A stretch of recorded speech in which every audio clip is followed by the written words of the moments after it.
questo progetto di legge, che con interventi puntuali utili su un tema strategico, quello della cooperazione internazionale e dei diritti umani, in realtà ci porta a discutere di un tema anche drammaticamente attuale: l'invasione russa dell'Ucraina e la sistematica violazione dei diritti umani che l'esercito russo in queste ore sta perpetuando nei confronti del popolo ucraino, a cui corrisponde un impegno generoso dell'Europa, dell'Italia, di questa regione, in prima linea nell'accoglienza delle persone, donne e bambini che scappano dal teatro di guerra. E in questo scenario le sanzioni economiche che l'Unione Europea, l'Italia, ha comminato alla Russia sono certamente uno strumento pesante, con ricadute anche sui nostri territori, ma forse necessario per indurre Putin e la Russia a un cessate il fuoco e una disponibilità a riaprire il tavolo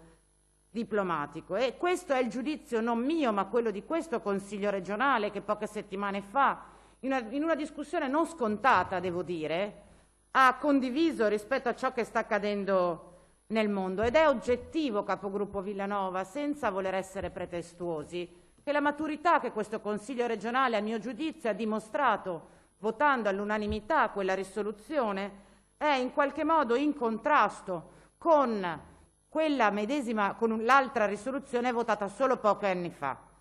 Certamente è cambiata la fase storica, è cambiata la fase politica, noi non stiamo giudicando quella risoluzione, lo hanno fatto per noi i consiglieri eletti nella legislatura precedente, quindi non è né pretestuoso né un giudizio sul passato. Certo però che oggi il fatto che alcuni consiglieri regionali di questa regione sono andati fisicamente nella Crimea occupata dai russi a festeggiare la Crimea libera e che si siano espressi contro le istituzioni comunitarie, contro il governo e in particolare contro le sanzioni, è un fatto che oggi, alla luce di come è andata la storia, mette in difficoltà questo Consiglio regionale, tant'è che siamo al centro delle cronache nazionali che ci prendono in giro rispetto a quel fatto.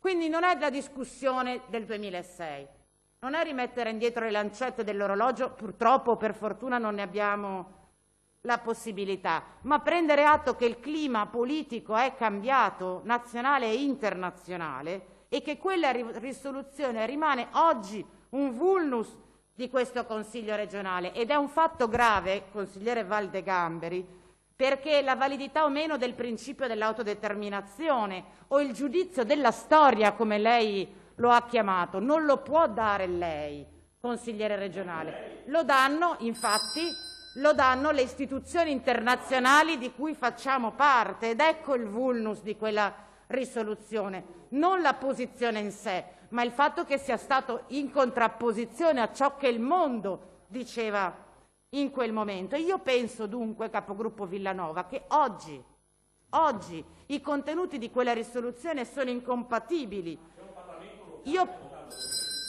Collega Valdegamberi, nessuno l'ha interrotta.